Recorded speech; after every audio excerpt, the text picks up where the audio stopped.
ومولانا محمد وعلى أصحاب سيدنا ومولانا محمد وبارك وسلم.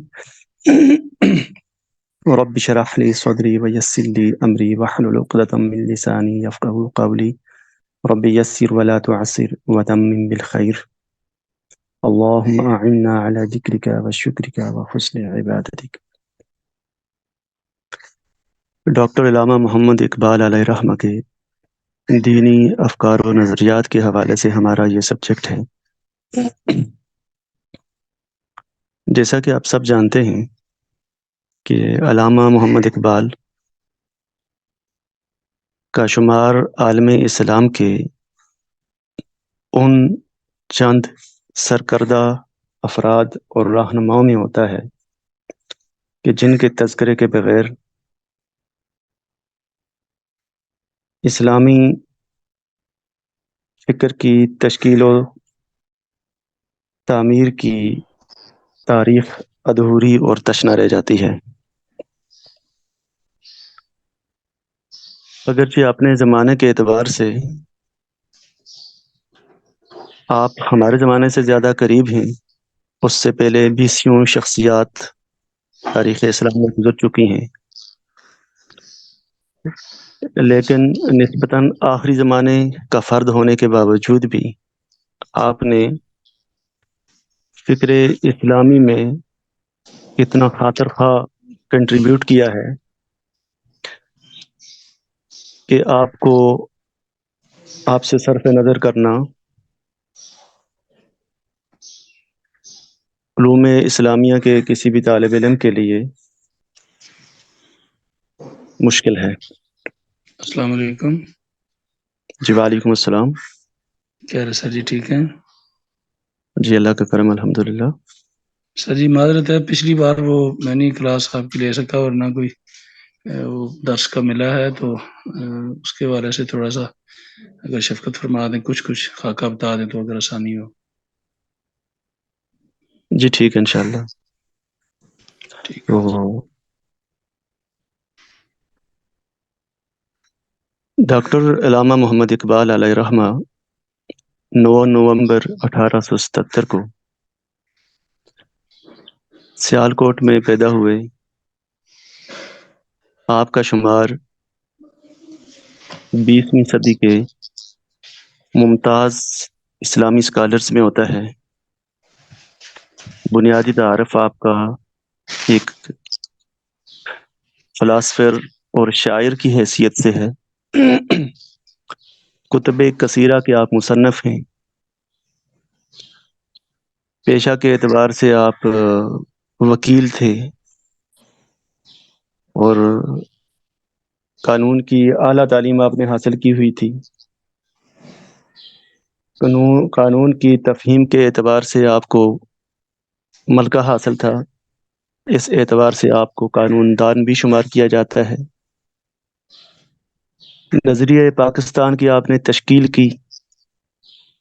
مسلمانوں کی سیاسی قسم پرسی کی جو ہندوستان میں صورتحال تھی، اس کا آپ نے بر وقت ادراک کیا اور اس کا ایک ایسا حل پیش کیا جو آخرکار بر صغیر کو 2 حصوں میں تقسیم کرنے اور مسلمانوں کے لیے علیحدہ ریاست کی تشکیل کی صورت میں سامنے آیا.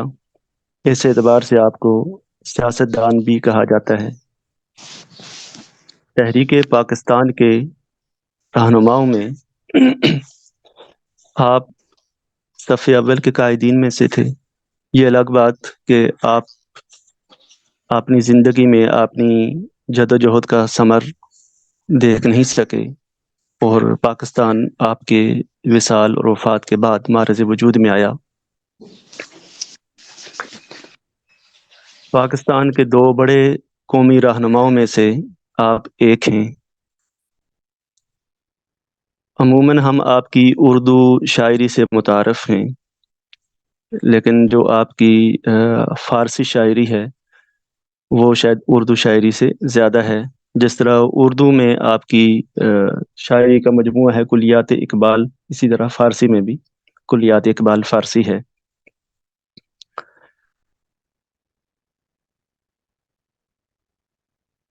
چونکہ آپ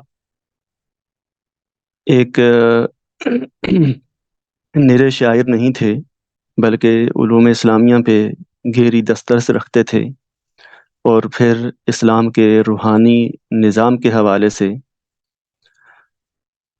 آپ کی حسیات بہت گہری تھیں، تو اسی لیے آپ کو ایک صوفی شاعر سمجھا جاتا ہے۔ 1930 میں الہ آباد میں آپ نے مسلم لیگ کے اجلاس کی صدارت کی، اور اس میں مسلمانوں کے لیے ایک علیحدہ وطن کا خاکہ پیش کیا۔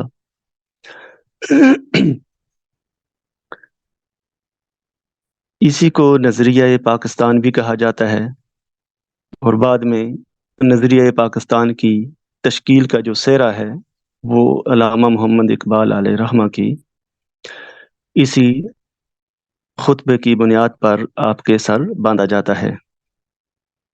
تو گویا آپ کو پاکستان کا نظریاتی والد کہا جائے تو یہ بے جا نہ ہوگا۔ آپ کے والد گرامی لیکن دیندار گھرانے کے فرد تھے۔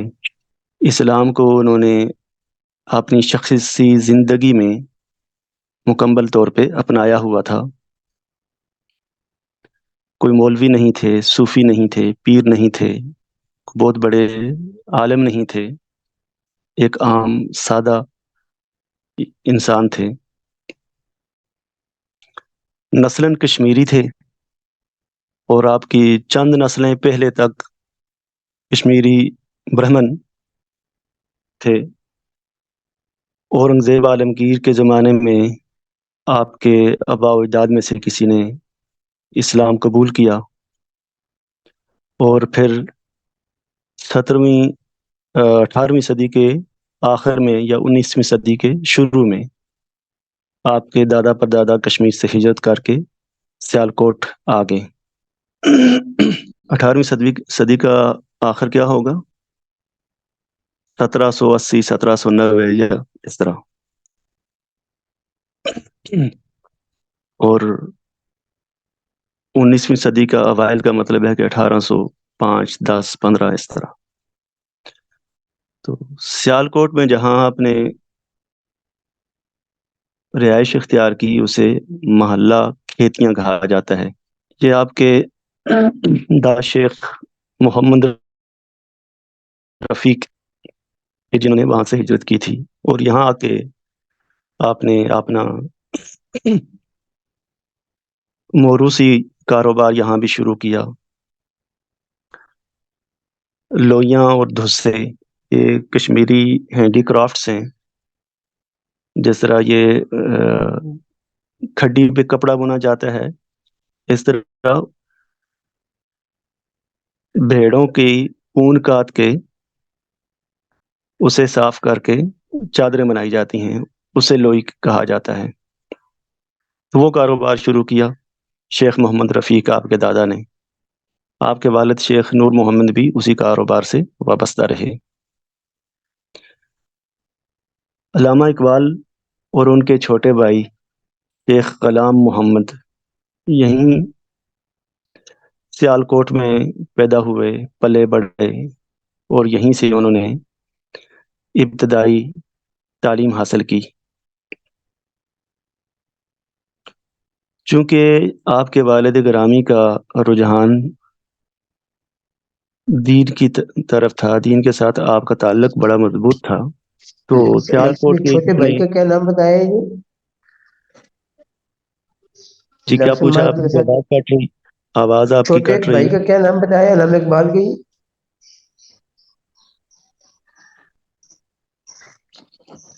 ہیلو ڈاکٹر صاحب علامہ اقبال کے چھوٹے بھائی کا کیا نام بتایا ہے؟ شیخ غلام محمد۔ شیخ غلام، بہت شکریہ۔ جی آپ کے دادا شیخ محمد رفیق، والد شیخ نور محمد، اور بھائی شیخ غلام محمد، والدہ امام بی بی انہیں کہا جاتا ہے۔ بیٹے کا نام ڈاکٹر جاوید اقبال ہے، بیٹی کا غالباً منیرہ انہیں کہا جاتا تھا۔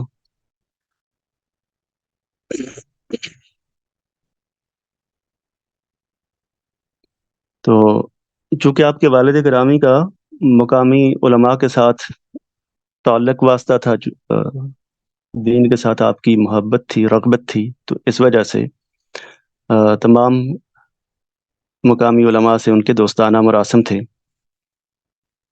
تو جب علامہ اقبال علیہ رحمہ پڑھنے کی عمر کو پہنچے تو آپ کے والد انہیں ایک مقامی عالم دین مولانا غلام حسن کے پاس لے گئے۔ مولانا غلام حسن محلے کی مسجد میں درس دیا کرتے تھے، تو شیخ نور محمد بھی وہاں ان کے درس میں آیا جایا کرتے تھے۔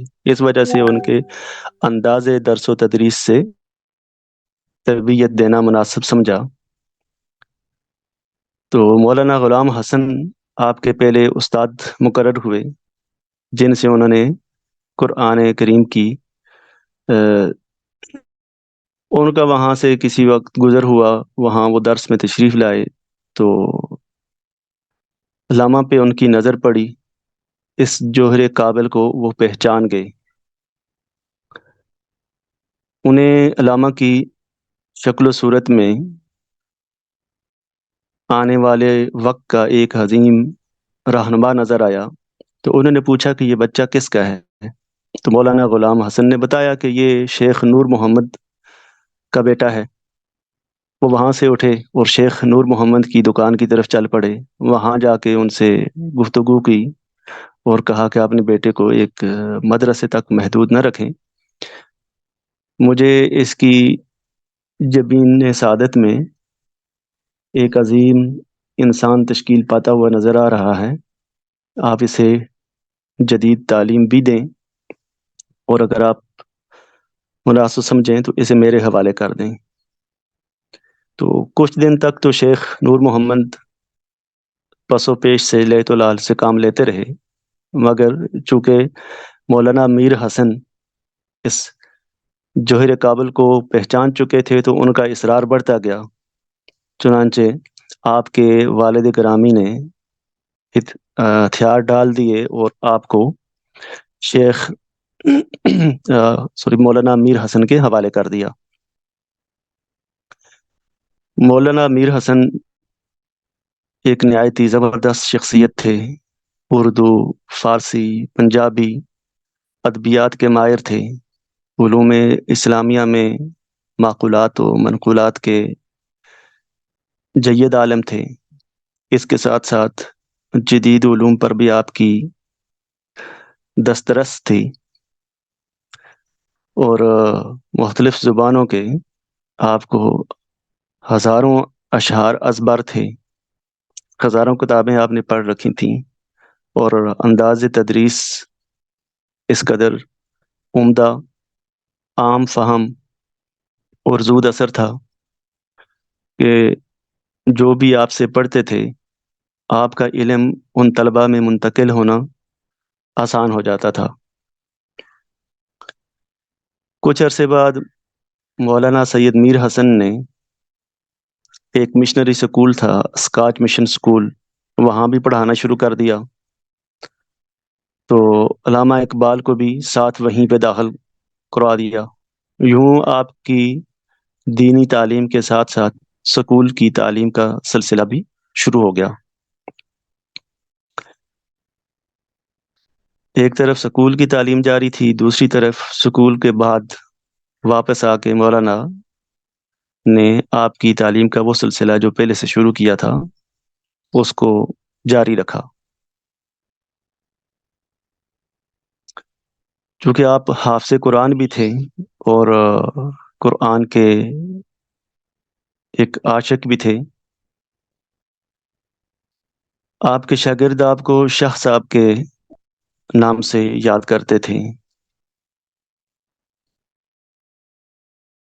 سادہ تھے، قناعت پسند تھے اور خوش طبع بھی تھے۔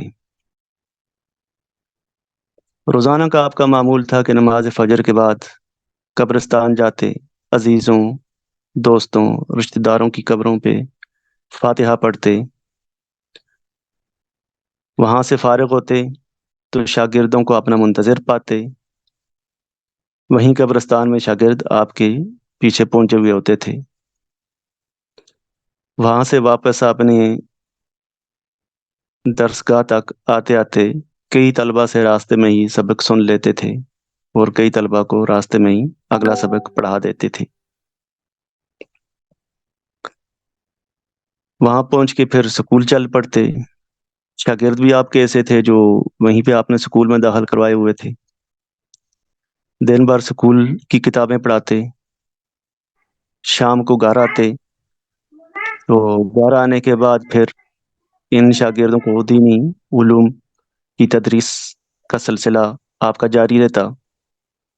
شاگردوں میں اقبال آپ کو بہت زیادہ عزیز تھے، اور اس شاگرد کو بھی آپ نے استاد کے ساتھ بہت زیادہ محبت تھی۔ تو علامہ اقبال کی شخصیت کی تشکیل و تعمیر میں جن چیزوں کو بنیادی اہمیت حاصل ہے، آپ کی شخصیت کے جو تشکیلی عناصر ہیں ان میں بہت ساری چیزیں ہیں۔ مولانا سید میر حسن علیہ رحمہ کی صحبت اور آپ کی درس و اس لحاظ سے بڑے مداح تھے کہ مسلمان جس وقت میں انتہائی زبوں برابر آ کے انگریزوں کے برابر آ کے گفتگو کرنے، اپنے مطالبات پیش کرنے، اپنی بات منوانے کا راستہ، اس نقطہ نظر سے وہ علی گڑھ کی جو تحریک تھی اس البتہ جو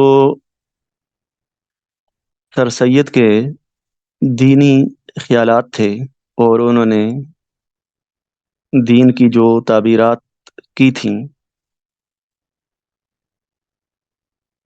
ان پہ مولانا سید میر حسن کو اختلاف تھا۔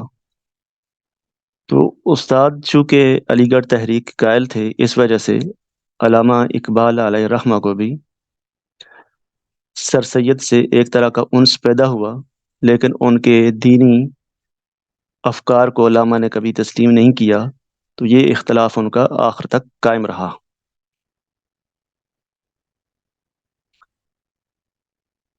مسلمانوں کے لیے خیر خواہ ہونا، الدین النصیحہ کا عملی نمونہ ہونا، یہ علامہ اقبال کو یہ تربیت اپنے گھر سے ہی ملی تھی، لیکن اس چیز کو مولانا میر حسن کی تربیت نے مزید سیکل کیا اور پالش کیا۔ چونکہ علامہ اقبال اپنے ہم عمر بچوں سے ذہانت و فطانت میں، فہم و فراست میں بہت زیادہ آگے تھے، تو حالات و واقعات کو سمجھنے کے لیے بڑے لوگوں کو جو انہماک اور استغراق درکار ہوتا ہے، علامہ اقبال میں وہ استغراق و انہماک، وہ گہرائی، وہ بصارت و بصیرت اپنے لڑکپن میں ہی پائی جاتی تھی۔ لوگ مطالعہ کی بنیاد پہ،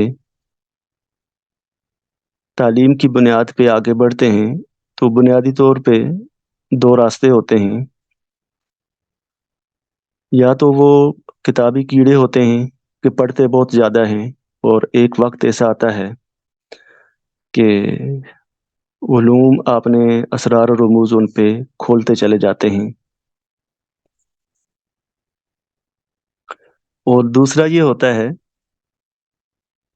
کہ بعض لوگ کتابی کیڑے نہیں ہوتے، لیکن اللہ تعالیٰ نے ان کو صلاحیتیں اس قدر عطا کی ہوتی ہیں کہ وہ کتاب کو دیکھتے جاتے ہیں تو کتاب کے الفاظ بھی ان کے دل و دماغ میں اترتے جاتے ہیں، اور ان الفاظ کے پردے کے پیچھے کے جو مفاہیم ہیں ان کو بھی وہ سمجھتے جاتے ہیں۔ علامہ محمد اقبال علیہ رحمہ کا شمار اس دوسرے گروہ میں ہوتا ہے۔ آپ انتہائی حاضر جواب بھی تھے، اور چیزوں کو سمجھنے ان کی ماہیت اور کیفیت کا ادراک کرنے کے لحاظ سے اپنے زمانے میں اپنے بچپن اور لڑکپن کے زمانے میں اپنے دوستوں اور ساتھیوں سے ہی نہیں بلکہ اس وقت کے معاصر کئی بڑے لوگوں سے بھی کافی آگے تھے۔ بسا اوقات کسی چیز کے فہم کا وہ پہلو اور وہ زاویہ آپ بیان کرتے تھے جس کی طرف بڑوں کی توجہ کم جاتی تھی۔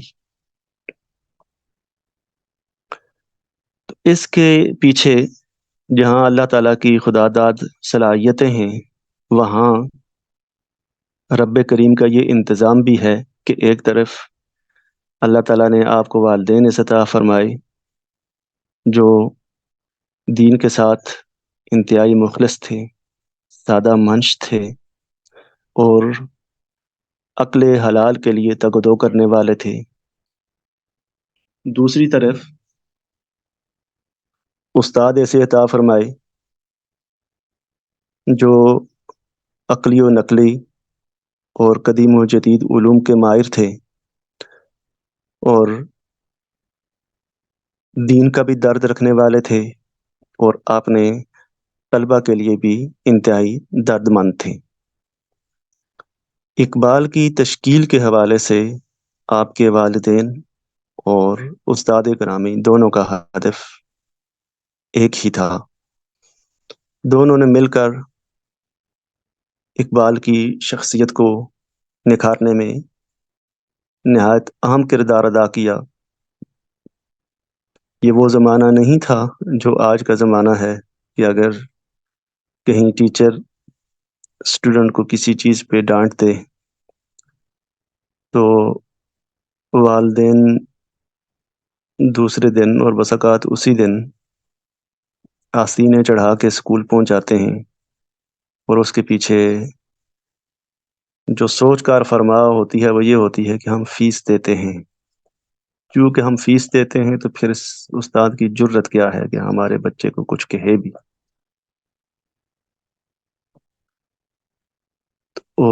والدین کی اس طرح کی ان کے رویے سے جرت پا کے طالب علم گستاخ ہوتا جاتا ہے اور اس نے ڈگری کے ساتھ ساتھ علم کا جو باطنی فیض استاد سے حاصل کرنا ہوتا ہے وہ اسے نہیں مل پاتا۔ یہی وجہ ہے کہ آپ دیکھ لیں کہ ملک کے ہمارے جو قابل ترین لوگ ہیں وہ انہیں شمار کیا جاتا ہے جو سی ایس ایس کر کے سول سروس کی طرف جاتے ہیں اور ملک کا بیڑا غرق کرنے میں اگر یہ کہا جائے کہ وہ صف اول کے میں شمار ہوتا ہے ان کا، تو اس میں کوئی دوسری رائے نہیں ہوگی۔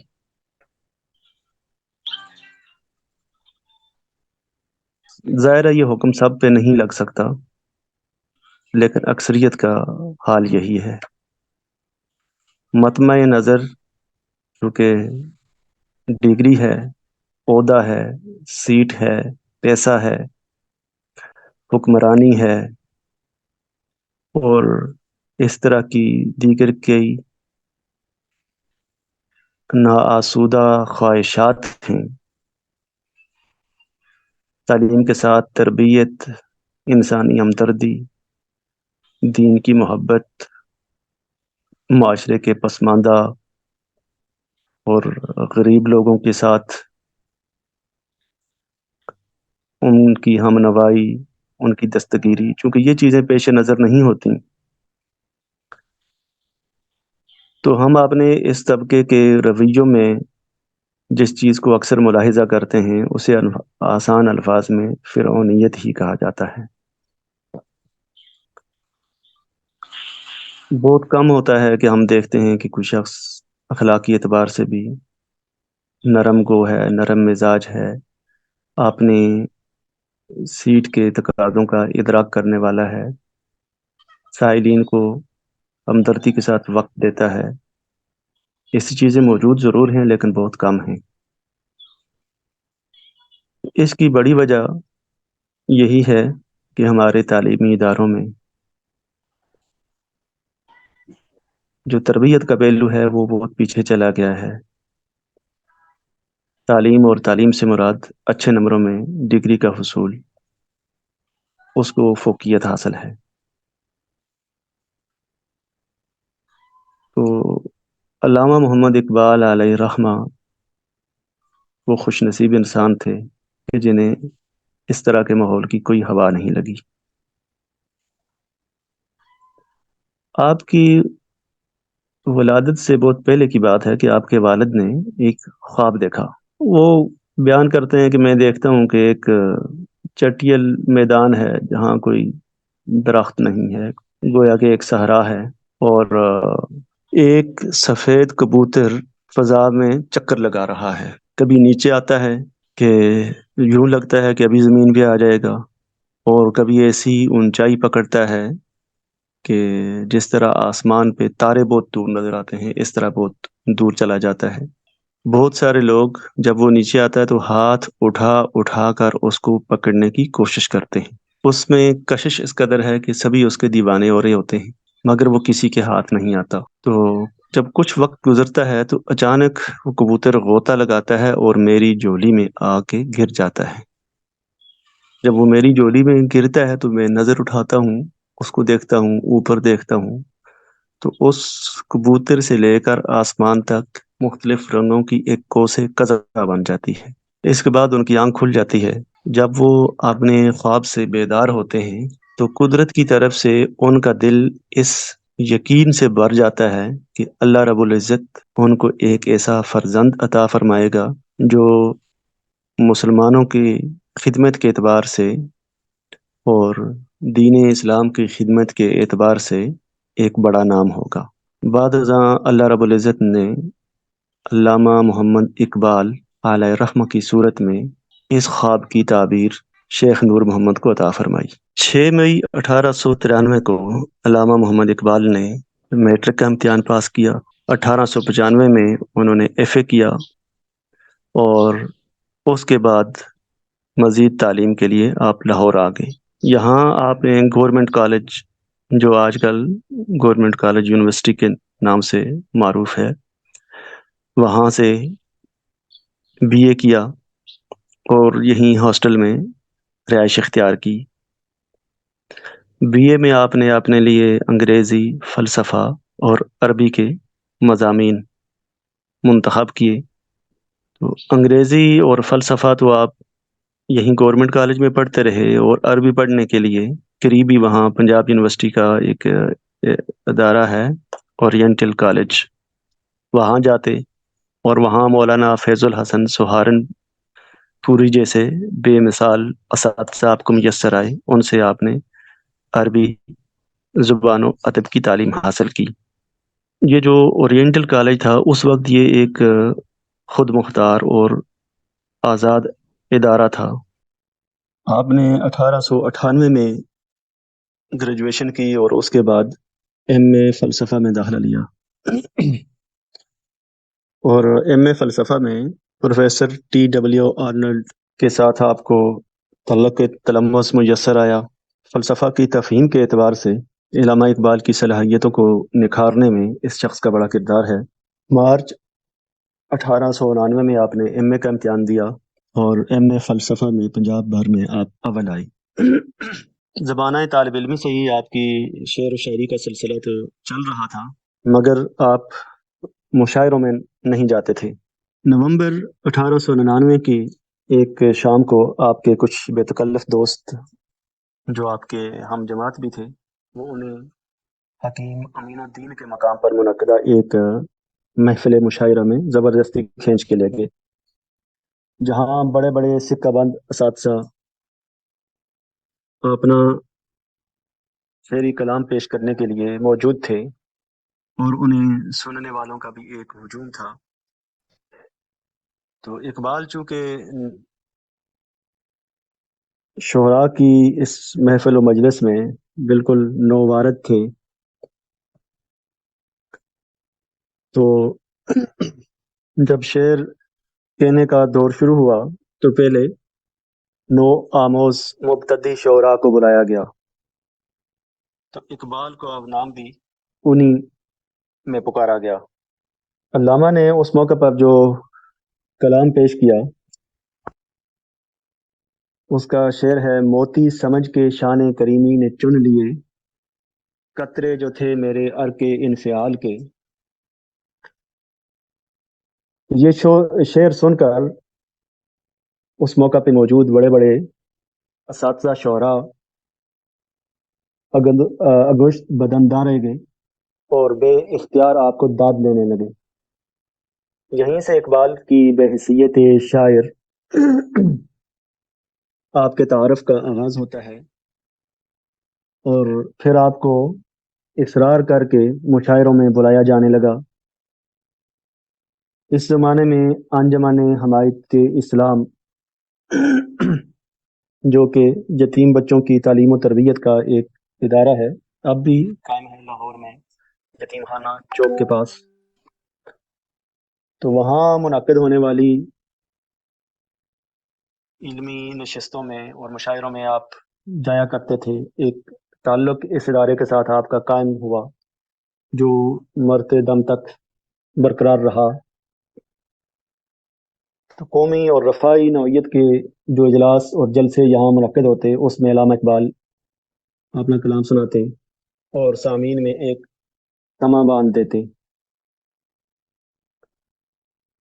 علامہ کی بطور شاعر مقبولیت اور اس ادارے کے ساتھ وابستگی نے اس ادارے کے بہت سے کاموں کو آسان کر دیا۔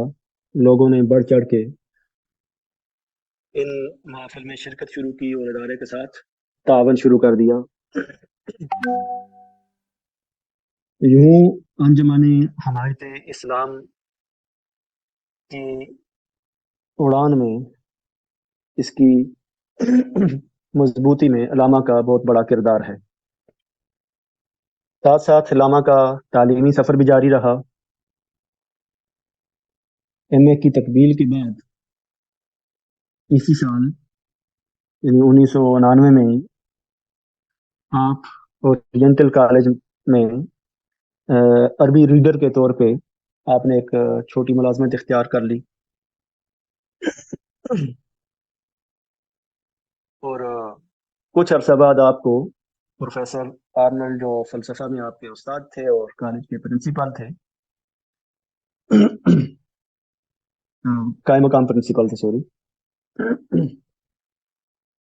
ان کے ساتھ بھی بطور معاون کام کرنے کا موقع میسر آیا۔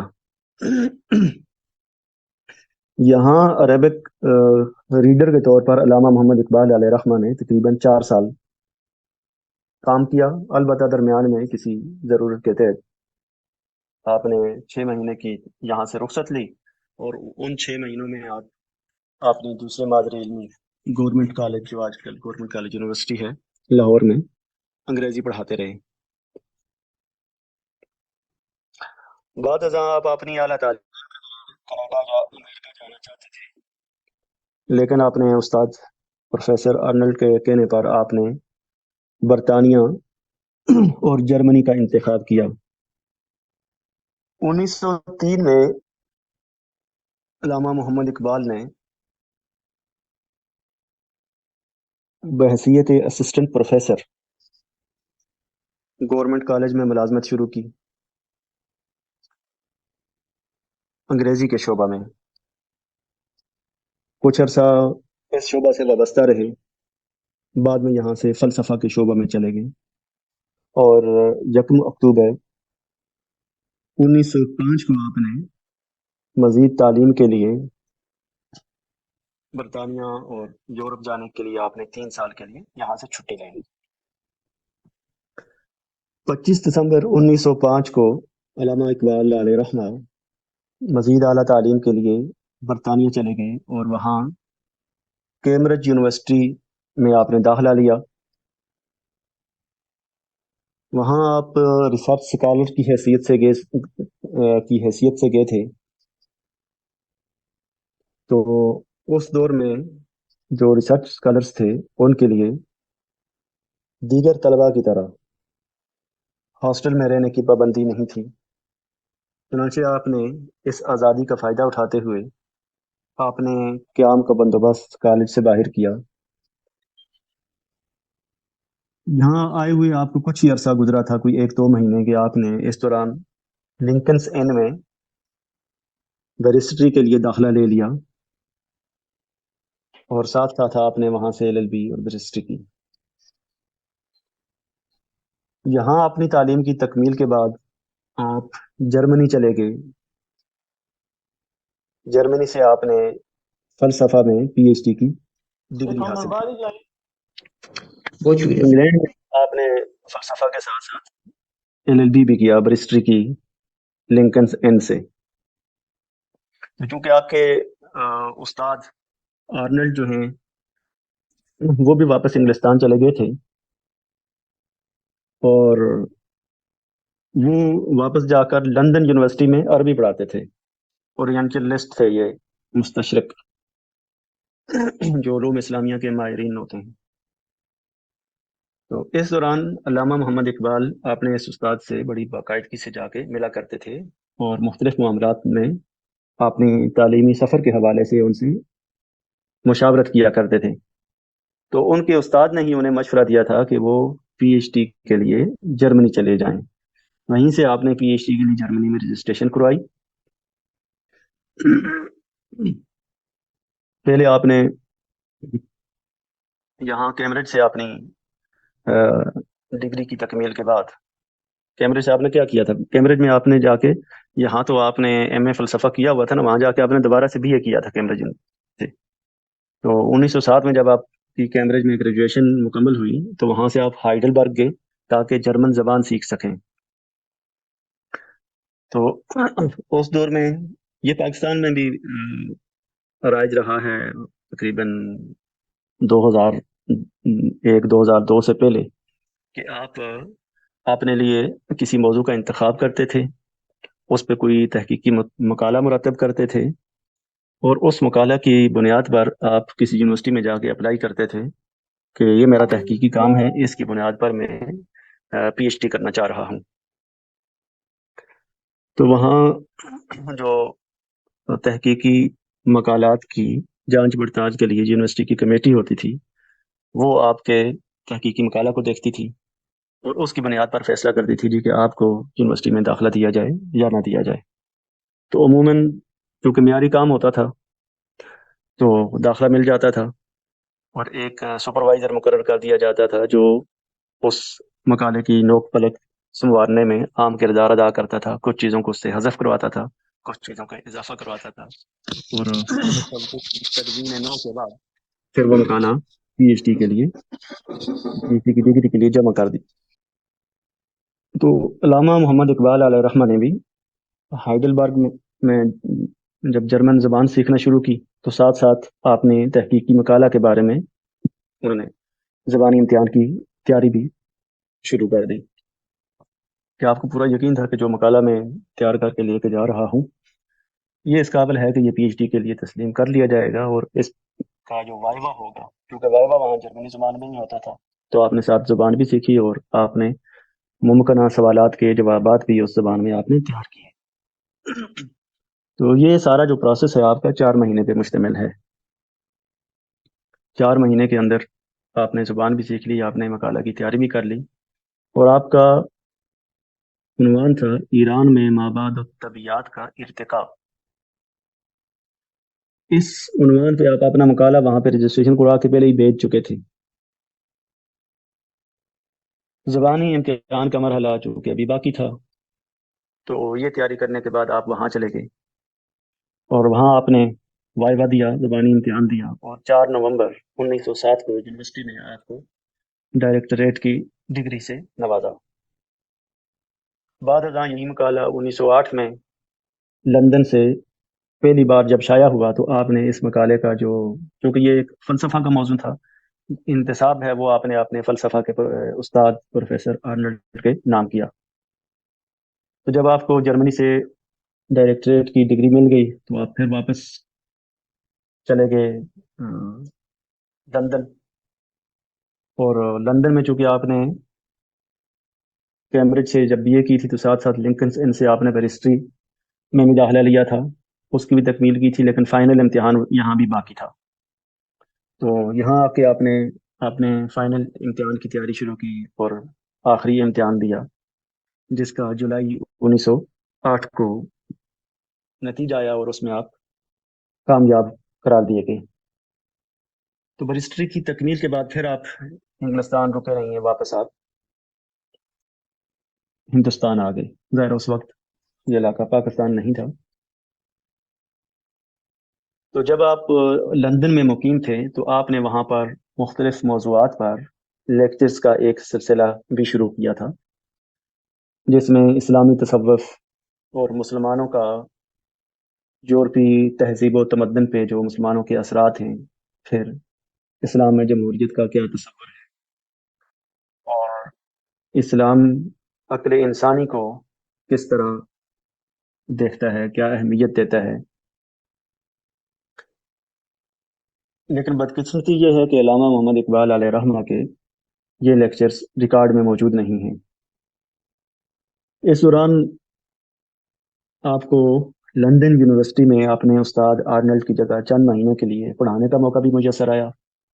آپ کے استاد وہاں عربی کے پروفیسر تھے، جو یہاں گورنمنٹ کالج لاہور میں فلسفہ کے آپ کے استاد تھے. انہوں نے چند مہینے کی وہاں سے رخصت لی، اپنی جگہ علامہ محمد اقبال علیہ رحمہ کو عربی پڑھانے کے لیے عارضی طور پر چھوڑ کے گئی. بعد ازاں مئی 1908 میں جب لندن میں آل انڈیا مسلم لیگ کی برٹش کمیٹی کا افتتاح ہوا، تو کمیٹی کے ایک اجلاس میں سید امیر علی کمیٹی کے صدر چنے گئے. تو اسی موقع پر علامہ محمد اقبال کو اس کمیٹی کی مجلس عاملہ کا رکن بھی نامزد کیا گیا. یہی وہ زمانہ تھا جب علامہ محمد اقبال نے شاعری چھوڑنے کے بارے میں آپ سوچ رہے تھے کہ میں شاعری چھوڑ دوں گا، مگر اس لحاظ سے ہم پہ ان کے استاد کا بڑا احسان ہے کہ انہوں نے، پروفیسر آرنلڈ نے علامہ کو قائل کیا کہ وہ شاعری نہ چھوڑیں. اور دوسرا علامہ کے ایک دوست تھے شیخ عبد القادر، انہوں نے بھی علامہ کو مجبور کیا کہ وہ شعر و شاعری کا شغف بالکل بھی ترک نہ کرے، کیونکہ یہ بڑا زود اثر صنف سخن ہے. اور ظاہر ہے اب آپ دیکھتے ہیں کہ تحریک پاکستان کی تشکیل میں اور قیام پاکستان میں اور بعد ازاں مسلم فکر کو ایک نئی جہت دینے میں علامہ اقبال کی شاعری کا جو حصہ ہے وہ نہایت عام ہے. جب آپ انگلینڈ نہیں گئے تھے تعلیم کے لیے، تو یہاں ہندوستان میں ابتدا میں آپ صرف یا عموماً اردو زبان میں ہی شاعری کیا کرتے تھے. تو فارسی شاعری کا باقاعدہ جو آغاز ہے وہ آپ کی لندن قیام کے دوران ہی ہوا. یہاں لندن میں قیام کے دوران علامہ محمد اقبال علیہ رحمہ کے افکار میں بھی کچھ تبدیلیاں آنے شروع ہوئیں. اقبال پہلے وطنی قومیت اور وحدت الوجود کی طرف میلان رکھتے تھے. اب اس قیام کے دوران آہستہ آہستہ آپ کا یہ رجحان بدلنے لگا، اور پھر آپ وطن کی بنیاد پر قومیت کے فلسفے کے خلاف ہوتے ہوتے اس قدر خلاف ہو گئے کہ آپ کا یہ نظریہ نفرت میں بدل گیا. آپ کے نزدیک قومیت کی بنیاد دین تھا، جو وطن کو قومیت کی بنیاد سمجھنے کا فلسفہ تھا اس کو آپ بالکل ترک کر چکے تھے اور دین کو قومیت کی بنیاد سمجھتے تھے.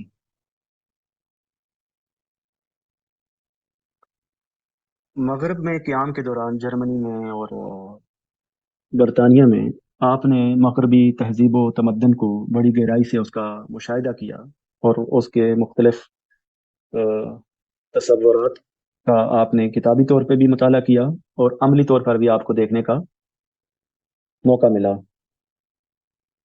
تو ہمارے اکثر لوگ جس طرح یورپ میں جا کر یورپ کی ہر چیز سے متاثر ہو جاتے ہیں، اس دور کا بھی یورپ ہمارے ہندوستان کے مقابلے میں اسی طرح ترقی یافتہ تھا جس طرح آج ہمیں اور انہیں دنیاوی ترقی کی اعتبار سے جو نسبت تناسب حاصل ہے۔ لیکن علامہ کا معاملہ بالکل مختلف تھا کہ علامہ کبھی بھی یورپ کی ظاہری چکا چون سے، ان کی تہذیبی آوارگی سے، ان کی تمدنی آزاد خیالی سے کبھی بھی متاثر نہیں ہوئے، اور یورپ کی مادی ترقی نے بھی نہ تو آپ کی فکر و فلسفہ کو بدلا اور نہ ہی آپ کو جسمانی طور پر راحت و سکون کا دل دادا بنا سکی۔ تو یہی وجہ ہے کہ علامہ محمد اقبال علیہ رحمہ کی شاعری میں آپ دیکھتے ہیں کہ وہ یورپی تہذیب و تمدن اور مغربی ثقافت کی دھجیاں اڑاتے نظر آتے ہیں۔ اس کا بودا پن، اس کی وقتی ملمہ کاری کے بخیے ادھیڑتے نظر آتے ہیں۔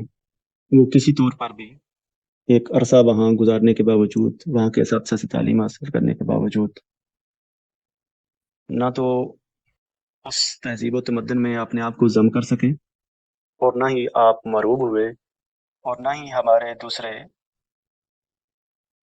مغرب زدہ اہل علم کی طرح مغربی تہذیب و تمدن کے اعلی کار بنے یا ان کی تقدیس خوانی کے کام پہ معمور ہوئے۔ واپس آ کر آپ نے، کیونکہ بیرسٹری کر کے آئے تھے، تو وکالت کو بطور پیشہ آپ نے اختیار کیا، ساتھ ساتھ سیاسی تحریکوں میں بھی بھرپور انداز میں آپ حصہ لیتے رہے، اور شعر و شاعری کا سلسلہ بھی آپ نے جاری رکھا۔ اس دوران انجمن حمایت اسلام کے اعزازی صدر بھی مقرر ہوئے، اور دریں اثنا 1922 میں حکومت برطانیہ کی طرف سے آپ کو سر کا خطاب ملا۔ سر دست آپ نے اس خطاب کو قبول کرنے سے یہ کہہ کر انکار کر دیا تھا کہ یہ خطاب میں اس وقت تک نہیں لوں گا جب تک میرے استاد محترم مولانا سید میر حسن کو بھی، جنہوں نے اقبال کو اقبال بنایا ہے، ان کو بھی یہ خطاب نہیں دے دیا جاتا۔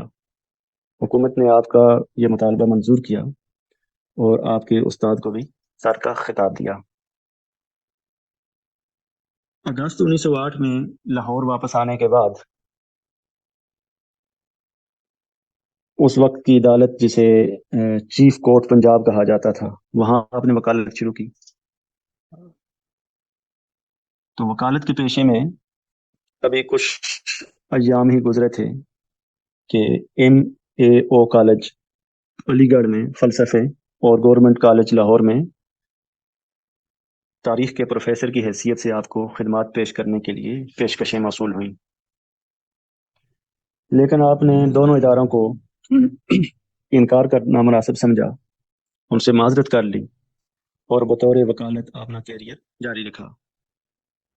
تاہم بعد میں پنجاب حکومت نے آپ سے درخواست کی اور اس درخواست پہ بہت زیادہ اصرار کیا، تو آپ نے عارضی طور پر وکالت کے ساتھ ساتھ گورنمنٹ کالج لاہور میں فلسفہ پڑھانا شروع کر دیا، لیکن وکالت کو اپنا پہلے پیشے کے طور پر آپ نے جاری رکھا، اور یہ جو تدریس تھی گورنمنٹ کالج لاہور میں فلسفہ کی، اس کو آپ نے عارضی طور پر قبول کیا، اور جب آپ کی مصروفیات بڑھتی چلی گئیں تو پھر آپ نے اس تدریس کو ترک کر دیا۔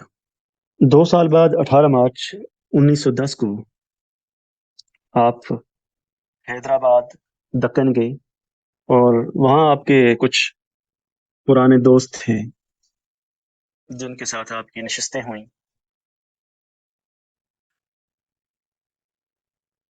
23 مارچ 1910 کو آپ حیدرآباد سے واپس آئے، اورنگزیب عالمگیر کے مقبرے کی زیارت کے لیے راستے میں اورنگ آباد اترے، 2 دن وہاں ٹھہرے۔ وہاں ٹھہرنے کے بعد آپ نے پھر واپسی کا سفر شروع کیا، اور 28 مارچ 1910 کو آپ واپس لاہور پہنچے، اور آپ نے معمول کے کاموں میں مشغول ہو گئے۔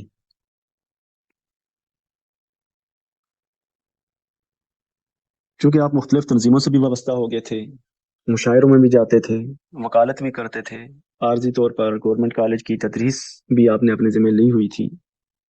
تو علامہ محمد اقبال علیہ رحمہ نے گورنمنٹ کالج لاہور کی تدریس کو چھوڑنے کا فیصلہ کیا، اور وہاں سے آپ نے جو عارضی طور پہ تدریس کر رہے تھے اس سے استعفیٰ دے دیا. لیکن اس استعفے کے باوجود بھی یہ ادارہ آپ کی مادر علمی تھا، تو کسی نہ کسی حیثیت سے کالج کے ساتھ اپنا تعلق برقرار رکھا، بلکہ پنجاب کی دوسری کئی جامعات کے ساتھ بھی آپ کا ایک تعلق پیدا ہو گیا، جس میں جامعہ پنجاب، جامعہ علی گڑھ، جامعہ الہ آباد، یونیورسٹی آف ناگپور اور دہلی یونیورسٹی بھی شامل ہیں. یہاں آپ وائوا لینے کے لیے مختلف یونیورسٹیوں میں جایا کرتے تھے. ان کے ممتحن کی حیثیت سے وقتاً فوقتاً خدمات انجام دی. تو علامہ اقبال علیہ رحمہ نے سیاست سے بھی آپ کا ایک تعلق تھا، اور آپ کو صوفی شاعر کہا جاتا ہے، تو ایک روحانیت کے اعتبار کے سلسلے کے ساتھ بھی آپ کا عملی تعلق تھا. آپ کے سوانح نگاروں نے لکھا ہے کہ علامہ نے سلسلہ قادریہ میں باقاعدہ بیعت کی تھی، اور آپ کے والد گرامی کے حوالے سے لکھا ہے کہ وہ سلطان العارفین قاضی سلطان محمود دربار آبان شریف کے مرید تھے. تو والد کی اتباع میں آپ نے بھی وہیں سے بیعت ارادت کی تھی. جب واٹس ایپ آن ہو جائے تو میں آپ کو بھیجتا ہوں اس کی آؤٹ لائن. تو اس میں ہم نے ایک دو چیزیں رکھی ہیں. ایک تو علامہ کی جو کتابیں ہیں ان کا تعارفی خاکہ ہے، اور ایک علامہ محمد اقبال علیہ رحمہ پر لکھی گئی کتابوں کا تعارفی مطالعہ ہے. تو علامہ کی مختلف طرح کی مختلف ناموں کی کتابیں ہیں، شاعری کی بھی ہیں اور دوسری بھی ہیں. تو کسی ایک کتاب کا آپ انتخاب کریں. اور آواز آ رہی ہے آپ لوگوں کو؟ جی سر. جی، کسی ایک کتاب کا انتخاب کریں اور اس کی روشنی میں علامہ کے افکار کی تفہیم پہ آرٹیکل لکھ لیں.